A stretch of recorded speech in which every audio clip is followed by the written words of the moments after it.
In the final installment of my interview with former President and Prime Minister Samuel Hinds, he makes a plea for a kind of truth and reconciliation to the era of death as defined by President Granger. I heard the story that Lusignan people in the crowd, mostly Indo-Guyanese, and nearly all Indo-Guyanese, I suspect 99.9% Indo-Guyanese. One of the people in there even slapped a police officer, a black guy, and he didn't respond. The Prime Minister was making the point that even though the PNC was supporting a move to destabilize the country, there were some in the armed forces who were behaving professionally. So I must recognize and say that we had policemen and on that occasion, maybe 90% who would have received a lot of angry abuse and who could have responded and who didn't. No, you said that. And so I'm happy about that because it just needed a spark. I couldn't see anything but the intention to split Guyana and get a fight going. Right, but who was responsible for insinuating that desire to unstabilize Guyana? Where was that call coming from? My interpretation would be that it was coming from some of misguided people who would have been supportive of the PPP. At what level? How high of the chain do you think it went? At various levels. No, but where would the buck have stopped? If I look at the if I go to the illegal conversation between the vice chairman at the time and our chief of police, commissioner of police at the time, who is now a sitting Minister of Citizenship, I would say it went very high. The former Prime Minister said that he and his party would hope that the COIs take a format that would result in no recriminations for those found guilty of any crimes committed during that era.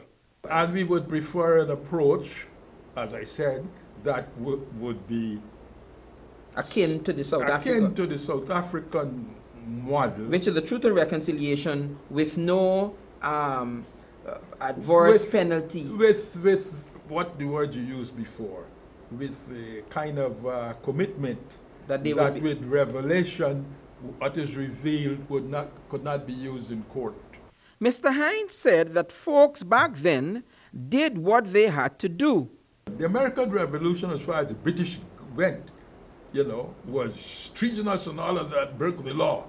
But as far as the Americans went, it was a glorious. We would recommend approaching a COI as was done in our period of time, even including the last one in Linden, where there would be various stakeholders in the country would nominate, recommend people, and that there would be a number of foreign persons on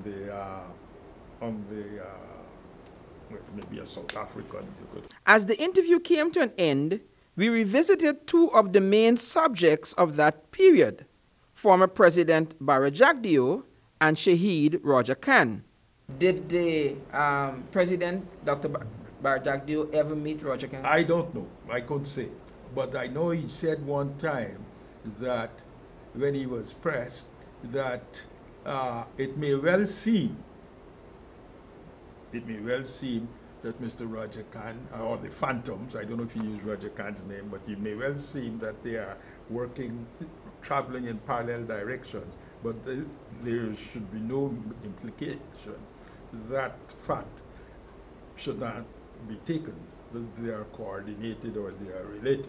What role did Dr. Ramsamy play in this era? Well, I'm aware of the fact that came out of that. I'm not aware of any other activity. I'm aware of the fact that it is said that he obtained technological equipment that allowed tracking of cell phone calls or whatever, and that it was utilized. Was he ever chastised for that? One has to look at periods of time. One has to look at periods of time, and See, my feeling is that there was no chastisement. There was no chastisement, and one would again, I think we need the benefit of a chronological discourse. We need the benefit of a chronological discourse so that actions can be placed in the right and the proper context. For Channel 2 Headline News, I am Wendell Jeffrey.